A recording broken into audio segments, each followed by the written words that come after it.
আমরা আজকের এই অনুষ্ঠানে বড্ড ভগ্ন হৃদয়ে বসছি। তার কারণ একটাই, তার কারণ হচ্ছে যে কোনো সময় কোনো রাজ্যে ঘটা ধর্ষণ বা নারী নির্যাতন বা শ্লীলতাহানি মলেস্ট্রেশনের ঘটনাগুলোকে সীমানা ভিত্তিক আলোচনা করতে আমরা চাই না।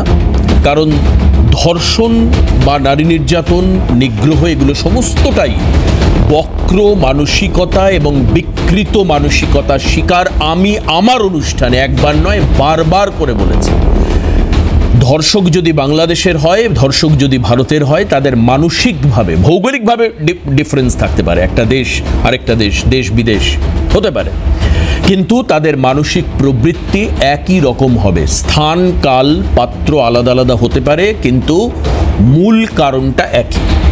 কিন্তু প্রশ্ন হচ্ছে এখানে অন্য জায়গায়, যে আমাদের পশ্চিমবাংলার ধর্ষণ বা নারী নির্যাতন বা যে কোনো ঘটনা নিয়ে বিরোধীরা যেভাবে আন্দোলন করেন, যেভাবে সরকারের বিরুদ্ধে সোচ্চার হন, যেভাবে মুখ্যমন্ত্রীর প্রতিটি বক্তব্যের কাটাছেঁড়া করেন, সেটা অন্য রাজ্যে, মানে যখন বিরোধী বিজেপি হচ্ছে তখন বিজেপির পরিচালিত রাজ্যগুলোতে যদি এই ধরনের ঘটনা ঘটে তাহলে রাজ্য বিজেপি কেন চুপচাপ থাকে?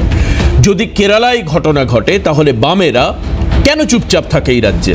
এই প্রশ্ন আমার নয়, খোদ রাজ্যের মন্ত্রী, শিশু এবং নারী কল্যাণ দপ্তরের মন্ত্রী শশী পাজা এই প্রশ্ন তুলছেন।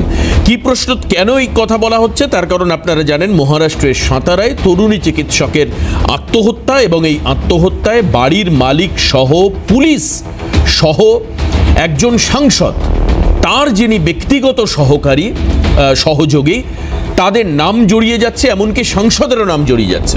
যেহেতু মহারাষ্ট্র বিজেপি দ্বারা পরিচালিত একটি রাজ্য, সেই কারণের জন্য প্রশ্ন তুলেছেন শশী পাজা। প্রথম আপনাদেরকে শোনাই যে শশী পাজা কি বলেছেন এই বিষয়ে, শুনুন।